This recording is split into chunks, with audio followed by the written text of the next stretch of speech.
Hi, this is Ted Axe, and you're listening to Plug and Play Indie Radio.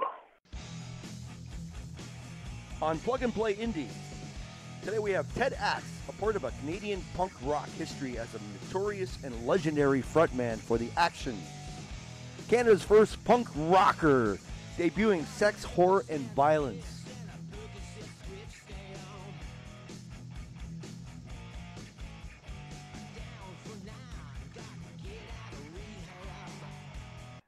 How you doing today?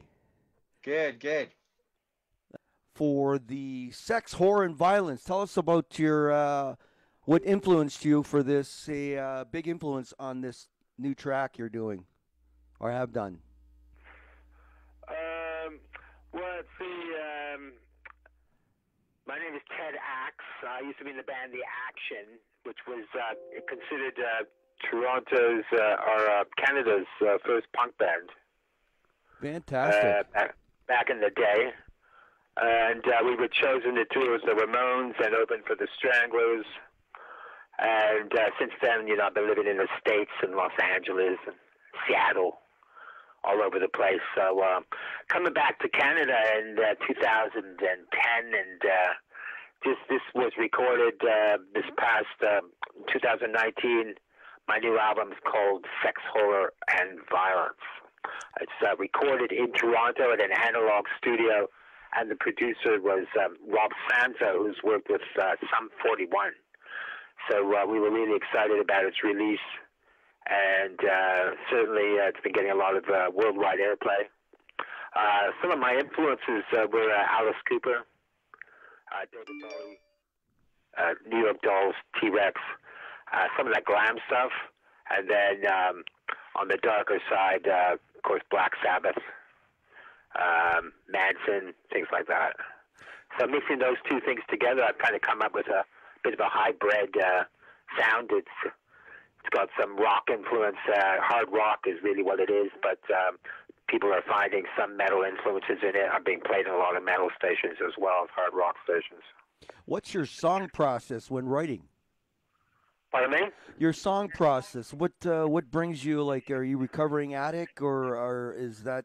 No, my breakout hit on this album is called "Get Out of Rehab," but it was basically a song written about a guy I met in the park near my house on a Sunday morning. He had just escaped from rehab, which is just down the block here. So I talked to him and then wrote a song after I talked to him. So it's about his battles at rehab.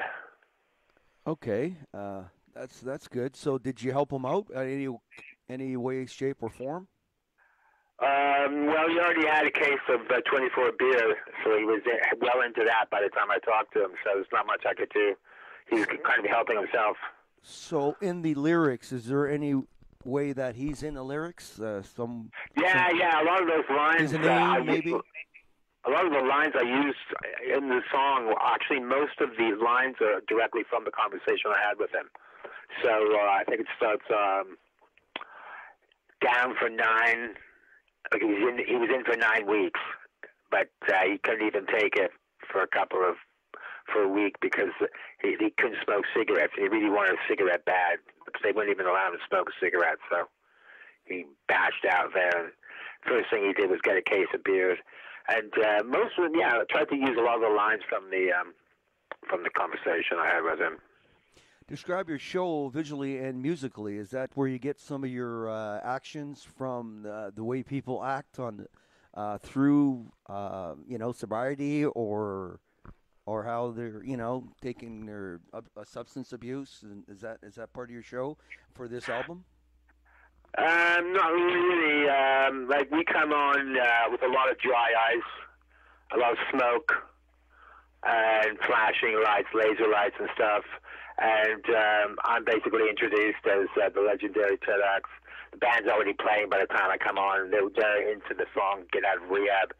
And I come on, and then most of the time it's just people, knocking fists with me when I come on and taking pictures and stuff. So most of my moves are from guys like influenced by guys like Alice Cooper and David Bowie. So what inspires you to do what you do? Is it those people, those characters? No, it's really, obviously a performer gets feedback from the audience, and the more energy coming back from the audience inspires you on stage. But I've always been inspired by a kind of a rebellion. I don't like to be like other people, so as much as I can do, not to be like someone else, I'll do that. And I don't like people telling me what to do, which gives me a lot of problems with society. So I take that out on stage, and once I'm through, I've left it all on stage. I'm not really worried about the coronavirus, because the last show I did gave it my all. And, maybe some people in my band were holding back, but and they might miss performing, but I'm just waiting for the next chance I can get. Speaking about my band, I'd like to introduce them if possible. Yes, go ahead. Okay, Marcel Lafleur on lead guitar, Julio Biafore on rhythm guitar, Corrado Borrado on bass, and Stefan Ford on drums. And they're all like seasoned pros in the Toronto area. I've been playing for years. So we do have that. We don't really sound like a Toronto band or a local band. And, of course, in Canada, you feel like you have to get out of Canada to be recognized, because so many people have gone down that road here, not been recognized, not really been encouraged or promoted properly by their own country. So most people who've made it in Canada have had to leave.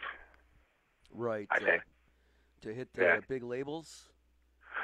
Well, I'm on a label called Ellipse Records, which is made by the producer. But really, labels, it's hard to get in a label now, like a big label, because, labels really, the way I look at it, they're like banks. They kind of loan you the money.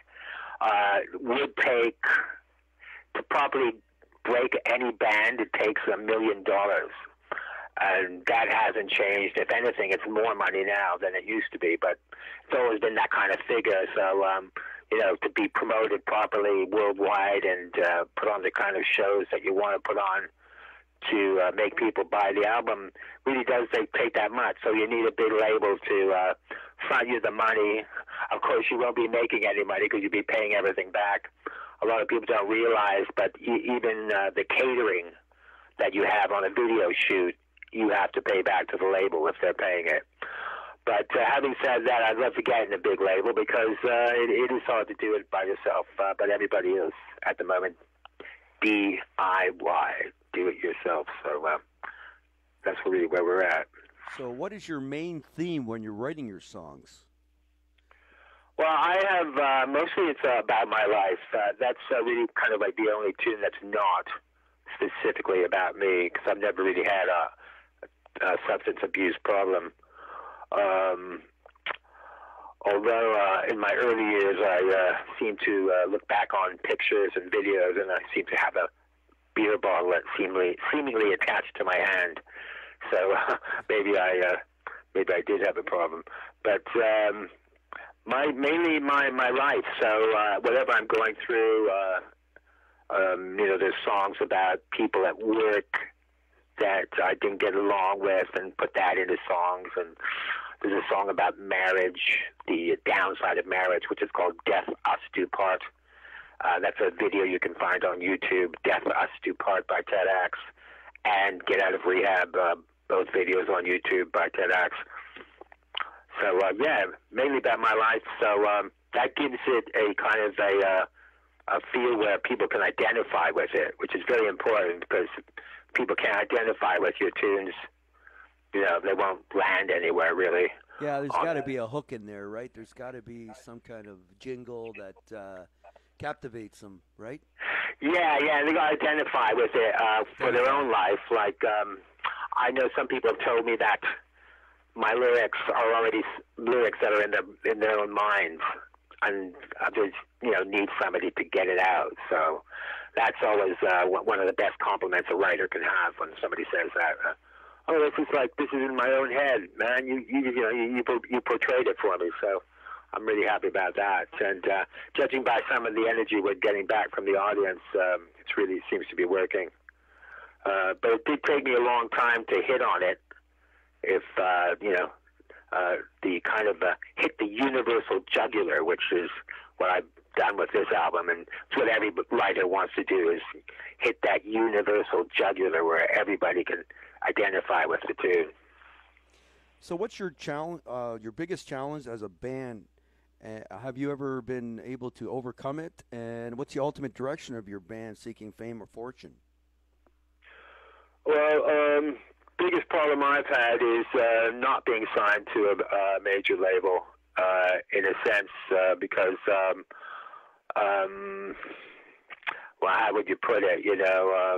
Musicians, as much as we like to say we're all hard workers and we're real go-getters, there are down periods where you're not able to get in touch with the right people.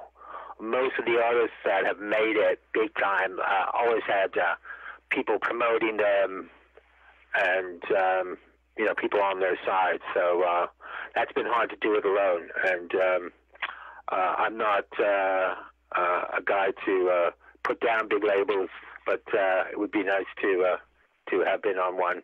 So that's really the biggest challenge. Do it yourself. Of course, it takes a lot to put a tour together where you're getting paid enough to have the 4 or 5 guys with you, and for them to leave their jobs and still be paid enough money. That's always a big challenge as well. We are getting the shows. I did hit on a kind of modus operandi in Toronto. In Toronto, people really like tribute bands much more than original bands because they know the songs already. So we've been opening for tribute bands all year. This past year, 2019, our first show was opening for like Thin Lizzy and I think a Metallica cover band, and we've been opening for Ozzy cover band, Kiss. Right, the audience can relate to the music because they know it. Yeah, and there's a lot more people there. So opening for those bands is great because you already get their crowd. You're playing original music, so it's just icing on the cake for them. They're already going to hear, if somebody, they're at a Motley Crue tribute band concert, they're going to hear Crue. So they know they're going to do that. But so they're really appreciative of the stuff because it sounds like it's already on the radio, It's so a lot of promoters will go like, oh, this band is coming in from the States, like Wednesday 13. The guy wears makeup, the kind of really Alice Cooper, Marilyn Manson type thing. You guys would fit in right good with them. Because I wear makeup and I got a top hat and a leather trench coat. So do you incorporate theatrics like Ted Nugent or Alice Cooper or any of the big, Yeah, well, no, I mean, it's mainly, I don't like props because without the proper production, they look really ridiculous a lot of the time. So I don't really use, props, but my theatrics are in that vein. There's a lot of smoke. I carry my own smoke machine around with me just in case they don't have enough smoke. And lasers, laser beams and... Yeah, so you get the fog, you get the kind of dark London, night, rainy, foggy night look on stage, kind of like Dr. Jekyll and Mr. Hyde. And that's really my whole thing, is that kind of, wow, where is this guy from? He looks like he's from one of my nightmares. But last impressions, right? That the first impression and the last impression probably sticks to him. That's the main thing, isn't it? It's the first 3 minutes. A lot of the time when you see a band, the first 3 minutes will tell you what the rest of the night's going to be. And in a sea of homogenous bands where, everybody looks like they should be grocery clerks or serving ice cream to you instead of being in a band, because we got the long hair still, we got the makeup on, the black clothing, as I said, the top hats and leather trench coats. So it looks like it's much more theatric than your usual. The wanker look, right? The wanker look. Pardon me? The wanker look. Yeah, it looks like kind of Dr. Jekyll, Mr. Hyde look. Yes, yeah. seems to be working. So, Canadian audiences are liking it because people want to see a show. They pay the money. Right. They want to give them a show like Kiss. They said they want to put an impact on. They want to get their money's work. So that's why they throw. Yeah. So Kiss started.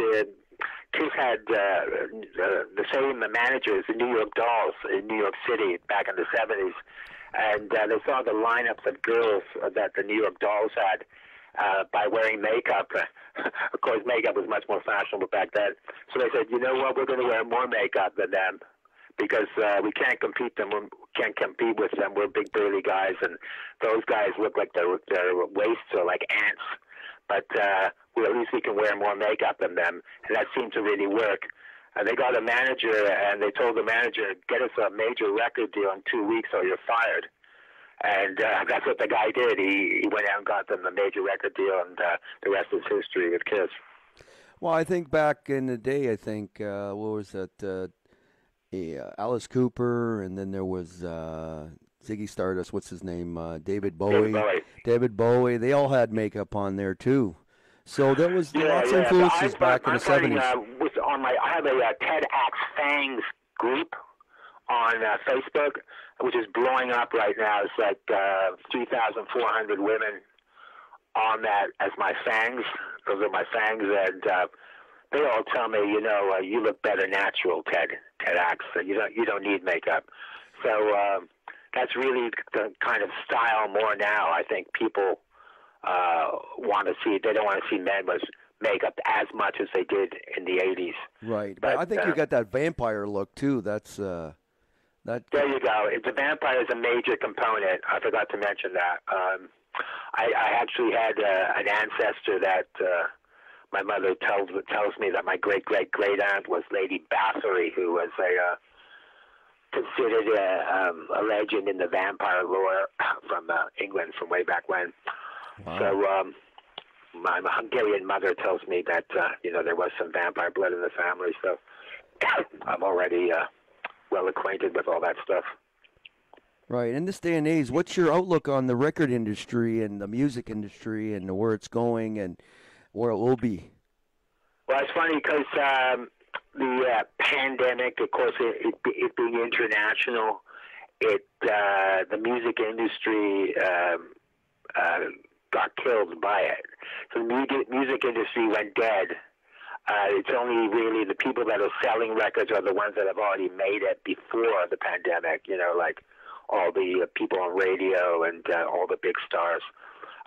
For bands like us, we were just kind of getting started. We'd done a bunch of shows, but we hadn't really done the tours that we wanted to yet or had the promoting the album as much as we wanted to. So now I'm having to catch up, get more fans while we're off, and hopefully that will translate into ticket sales when we start doing shows again.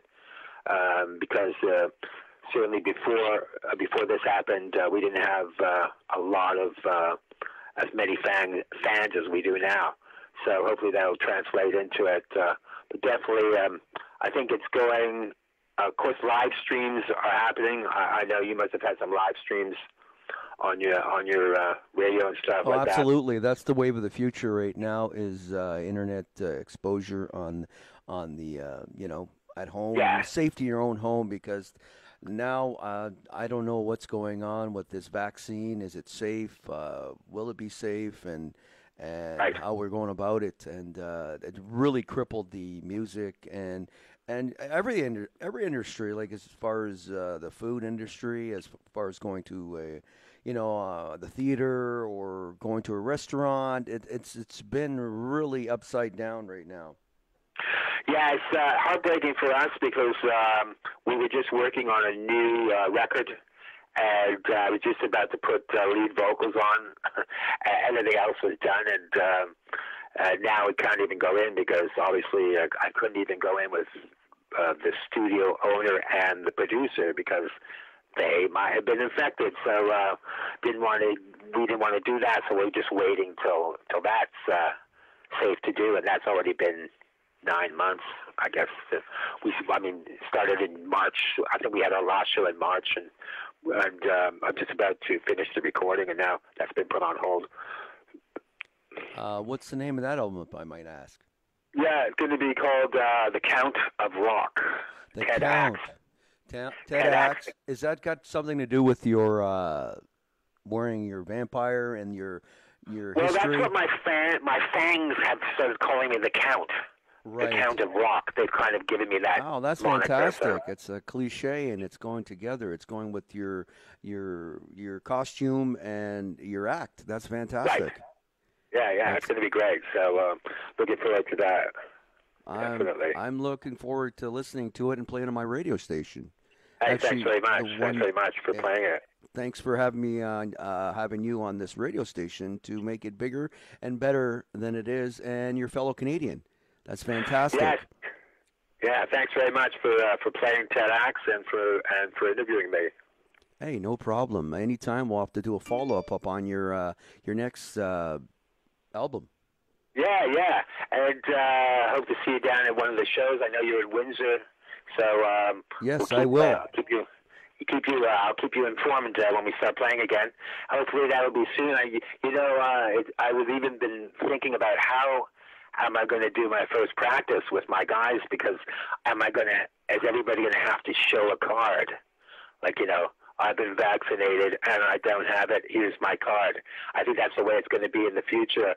And I think what's happening with this is that as much as people have been trying to ignore it, we've kind of come into a world where it's like a science fiction movie nightmare, the kind of things you might have seen on Netflix in the last few years. And now the world is like that. And so a lot of people in denial, they don't really want to go there. But that's the reality now. I think we're all going to have to show cards in the future to get on buses, to go to restaurants, to go into studios, to go into concerts. And even that's going to cause problems, because I know in Toronto, bus drivers have been getting death threats because they've been asking people to wear masks. And people don't want to, and they're saying, what the F, I'm not going to get on this bus because I can't wear a mask, F you, I'll get you, when you get off work. So they're afraid. And there was just an anti-mask rally downtown Toronto last weekend. So people are saying, how is this lockdown? Because we're in lockdown now for 28 days. This is the second week.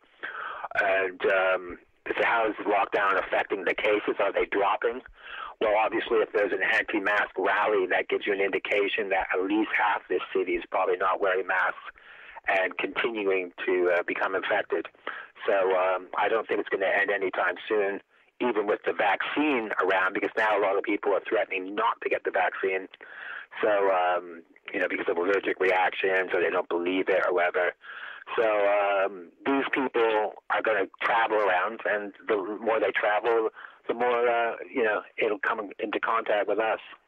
Yeah, it's a scary thing right now, the wave of the future, how you conceive it in your mind, and what you think is going to happen, maybe even worse than it is, like you said. Yeah. Total death rate is going up and more and more. Yeah, we're all hoping this is going to end this year, and by 2021, it's going to be smooth sailing again. So I guess we'll just have to keep positive. Right. Any last words for the interview today for Plug and Play Indian? Thanks for being on my show. Well, I know we'll be playing in your town if you're listening in Canada and the northern states. We'll probably be playing in your town at some point in the next couple of years, hopefully. So come out and see us. That's all. Yes, I will. will. I would love to come see you guys, and I'd like to do a podcast with you guys. That would be great. Yeah, that'd be fantastic. One last word. What was I going to say? I totally forgot. But thanks for coming on the show. I'll have to edit this part out. And I don't know what's going on, buddy. I just lost train of thought. No problem. Yeah, and all your listeners, please join the Ted Axe Fangs Club and Fangs group on Facebook.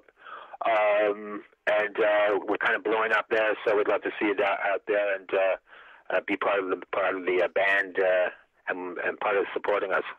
Fantastic. We are gonna show your show, the next show when you debut in Windsor or Toronto or for Canada's punk rock and roll, sex, horror, and violence. Yeah. TEDx. Thanks very much. You're welcome. Cheers. Hi, this is TEDx, and you're listening to Plug and Play Indie Radio.